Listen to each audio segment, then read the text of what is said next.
Good morning, students.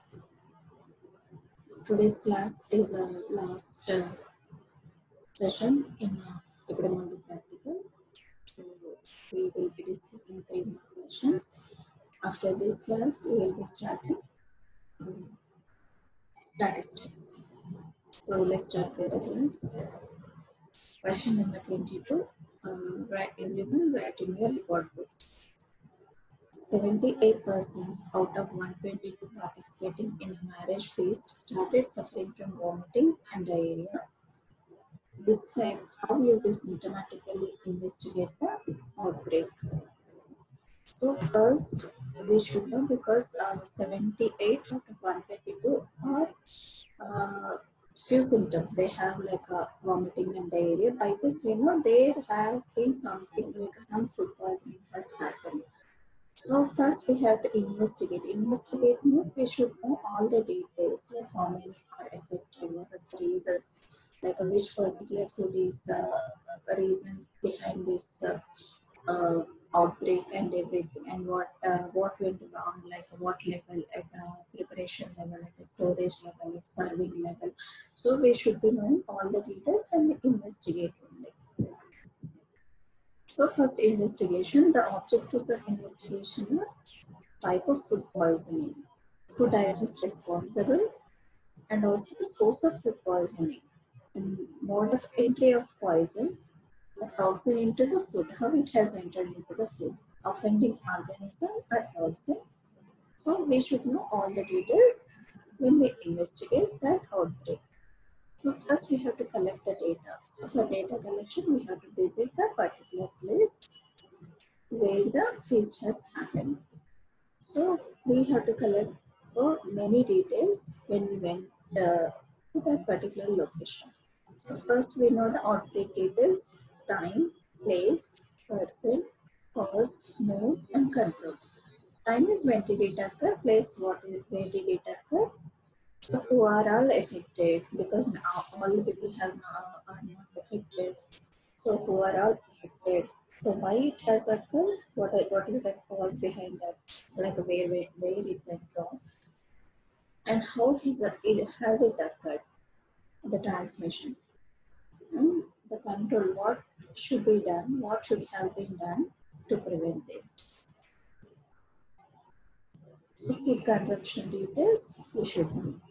Outbreak details, these things we have to collect. The food consumption details. So these are all the details we should know. List of all persons who consume food, date and time of food consumption, food items, what particular items they consume, because every person have not been consumed all the foods, and also number of persons affected, date and time of onset of symptoms. Incubation period. By this we will know time of food, date and time of food consumption, and symptoms, onset of symptoms. By these two things we should know the incubation period. So what are the food consumed previous day, like a previous 72 hours? This also important because this might few times this might be not the cause. Maybe previously they have attended the same people, they have attended the same function. We should also know all the details. And also treatment details, diagnosis and nature of the treatment. After they become ill, after the symptoms, onset of the symptoms, they have taken any treatment. So clinical details of the person affected. So every person details we have to collect here.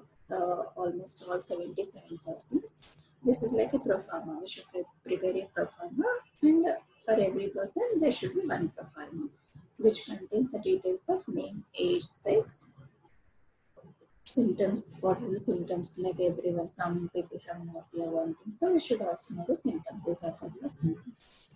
And by this, we have to prepare a chart like this. So in that, name of a person who consumed drink or food, date and time of food consumption. Here we have to do all the 77 persons, the details, and also the date and time, at what time they have taken the food. So what items they consumed, and every person they ill. This is like for all the people who attended that particular feast.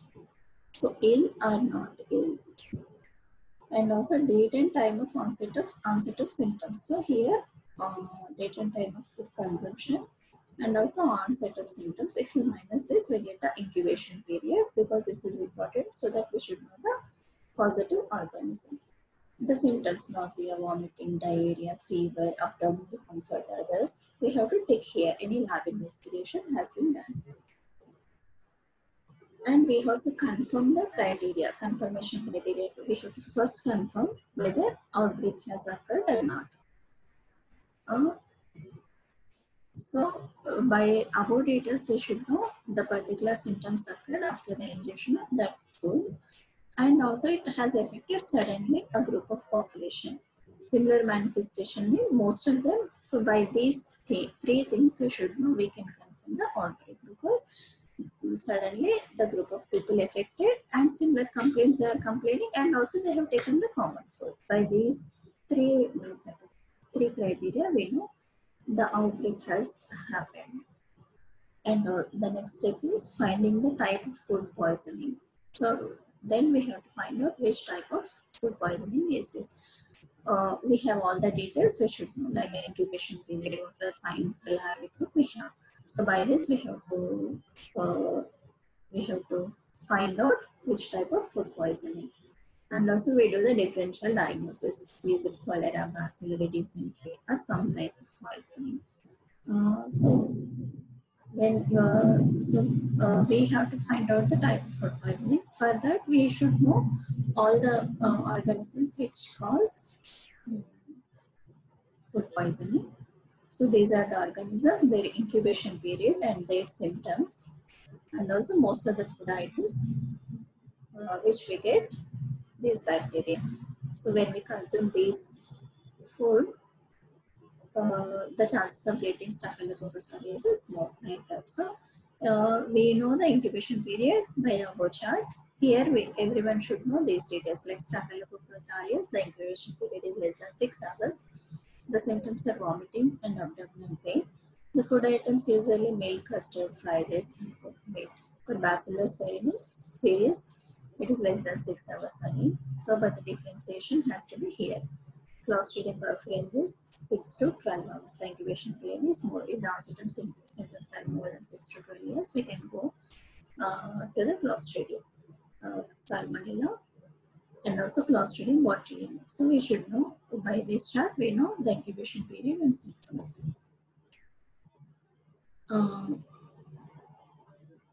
Identification of responsible food item, we have to identify here, because in the case they consume many more than 5 or 6 food items. We have to identify which is responsible for the sudden outbreak. So in this chart, food items, here we have to write like maybe curd rice, curry, every some type of sweet, everything we have to write here. Group A persons who consume specific food items. So if someone consumes a sweet, if they are ill or not ill, we have to write here the total and attack rate.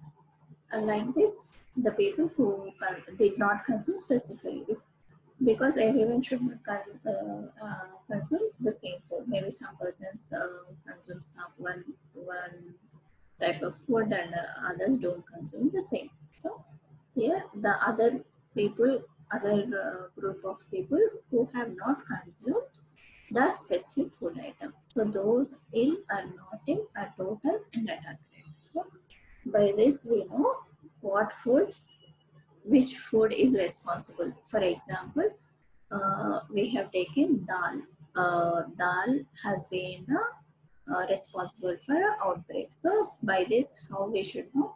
Here we write a dal. So the persons who consumed, if they are ill or not ill, total. Mostly if the 100 consumed, in that 80 are ill and 20 are not ill, the total we know the attack rate. Group A who did not consume. Most of the people in remaining 77, they have not consumed. So the illness has not happened to them. It is like a 15 and remaining 50. So total, by this we know the attack rate. So sanitary inspection of premises used for, we have to do the sanitary inspection, like a preparation, storage, cleanliness. cleanliness of utensils, storage facility, everything we should know. Details about food used. What are the food used? In raw foods, fish, custard milk, others. And also we should know the hygienic details. Wash thoroughly, any certification, proper packing and pasteurization. And also the details about the cooking and serving. So that these details we should know where things went wrong, like at what level, at preparation level, um, at food items level or preparation level or transport level. We should know by these details: cooking and serving, method of preparation, proper cooking, food covering. These are the items we should know. And the examination of the food handlers, personal hygiene, any acute illness, because by this we know maybe food poisoning has occurred because of the people who is handling the food. Served with hands and spoons, water served. We have to collect all the details.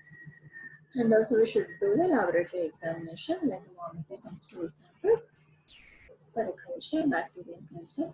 For sample, we have to send for an investigation like how they appear, smell, any chemical reaction, any deviation from a normal, and swab from a food handlers through skin lesions, isolation of salmonella among food handlers in 3 successful stool culture to rule out diarrheal state. Blood examination after 1 week, animal experiment, feeding, animal inoculation. We should know all the details. So after knowing all the details, we should summarize the outbreak. Epidemiological analysis like a time, place, person, at what time, and at what place, and how many persons are affected. And also we have to confirm the outbreak by sudden rise, falling number of cases, no secondary cases. Because here the cases has risen, there is sudden occurrence of cases. Now, so after a few hours, the cases have become almost nil, and there are also no secondary cases. Epidemiological association by case control study, we should know the attack rate and case fatality rate. So by this table, we have to calculate the attack rate. And also case fatality rate. Attack rate is number of persons affected and number of persons exposed into 100. Case fatality rate, number of deaths and number of persons exposed into 100. And also association of exposure and outcome. We should look at, I'm not going into details because we already discussed this case fatality rate, attack rate and everything in previous questions and also in the previous part. So after knowing all the details, we have to give a final report, like when, which one, where it happened, when it happened, and how many people are affected, what are the positive organisms, and what are the measures we are taking to control the same outbreak. So, and also the control measures are providing supportive treatment to the sick people, relieving anxiety and reassurance to all concerned, maintenance of food sanitation and kitchen hygiene. Infected food handlers should not be allowed to handle food items, and also food handlers health examination, observing the rules of hygiene including hygiene, food handling, health education regarding observing hygiene in selection, cooking, storage and serving, periodic training of food handlers, and also periodic health examination, and also continuous surveillance. These are the control measures we should take.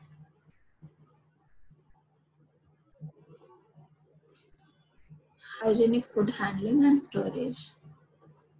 So, what are the hygienic practices during food handling and storage? These are like minimize the use of hands in preparation and serving, refrigeration of food items in a clean condition.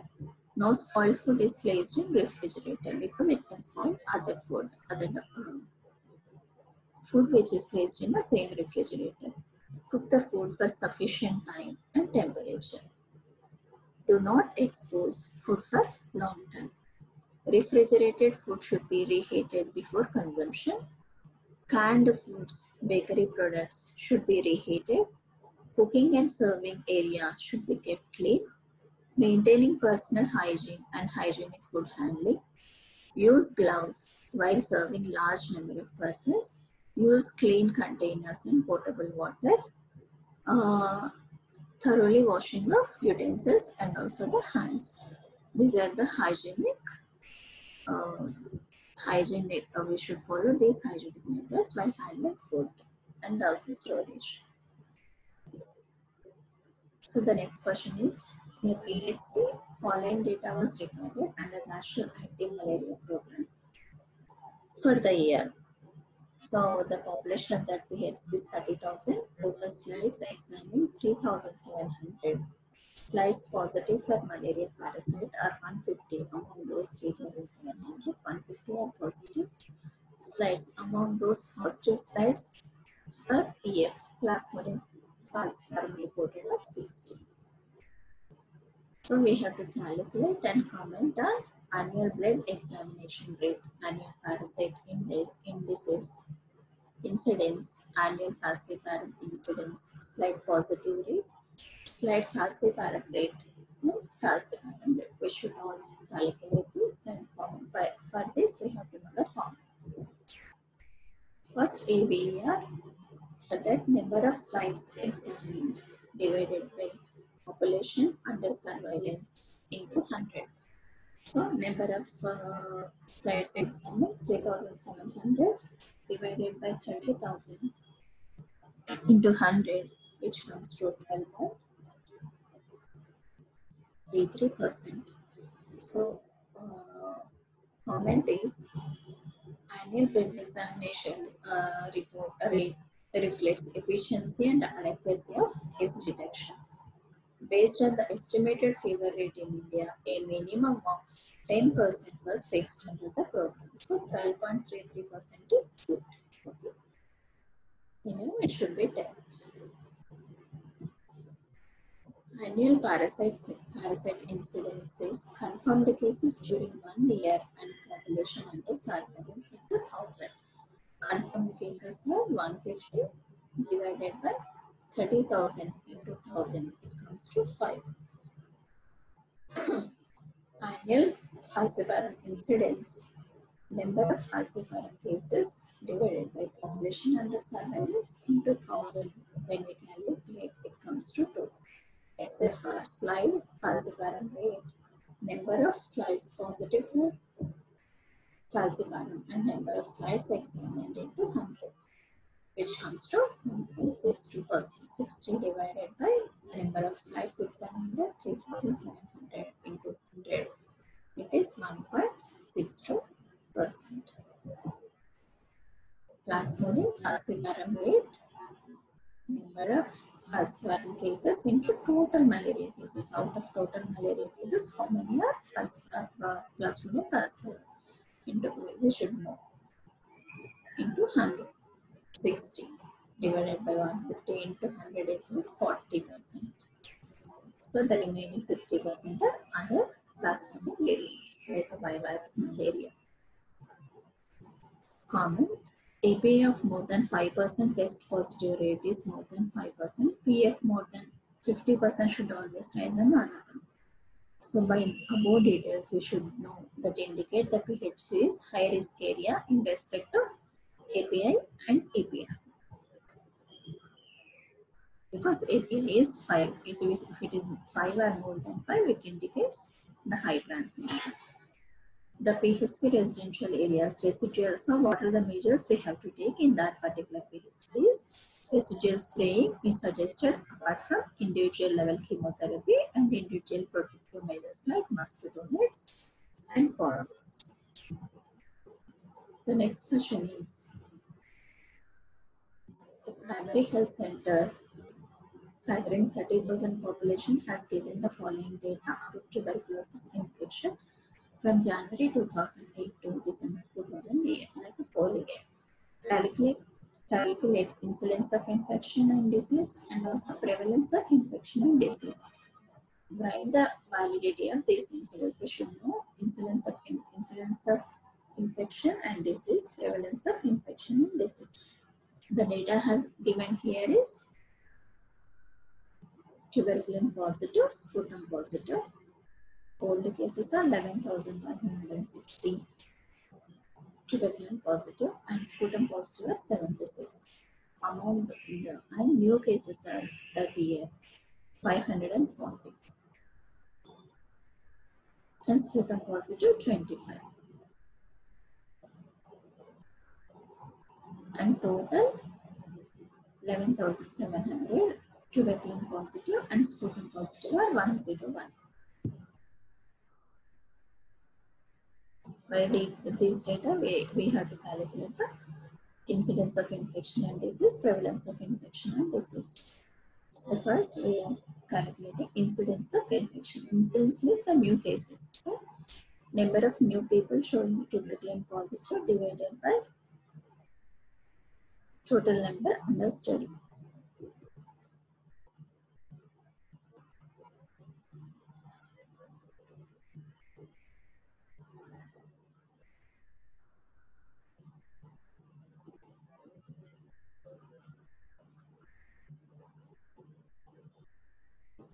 Total population under study into 1000.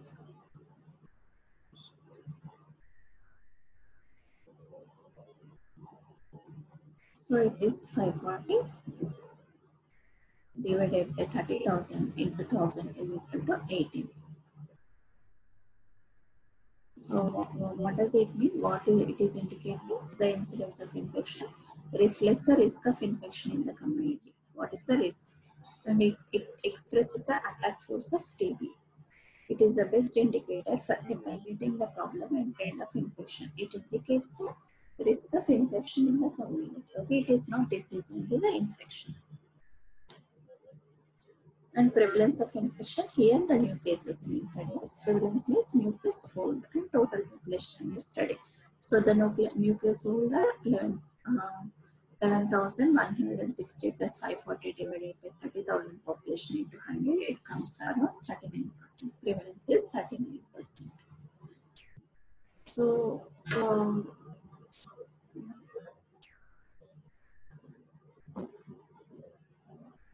prevalence of infection, the factors which interfere with the prevalence is high coverage of BCG, interfere with the identification of true prevalence, and also cross sensitivity by atypical microbacteria overestimate the prevalence. So these two factors which interfere with the prevalence. So for this we should always calculate the age specific prevalence. It is far superior indicator than male prevalence. Incidence of disease. Disease here we only see the sputum positive cases. We call it TB disease. The people who are positive with the sputum.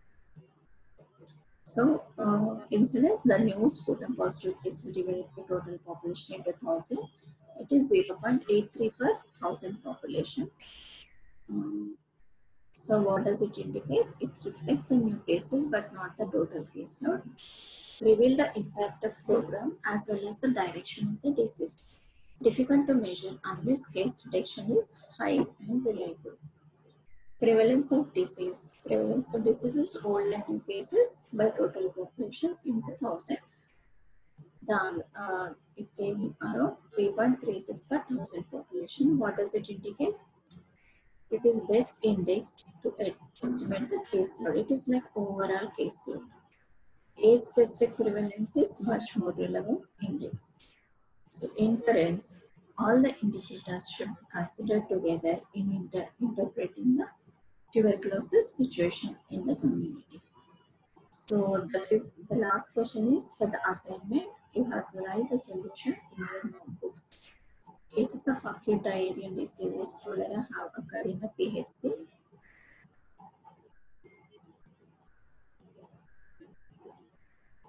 So it is a diarrheal outbreak. As a medical officer, how you will investigate the outbreak? Sir, investigation of an outbreak. We have already discussed what are the steps and what are the objectives in the investigation of an outbreak. So you refer to question number 22 and write investigation of a diarrheal outbreak. Thank you.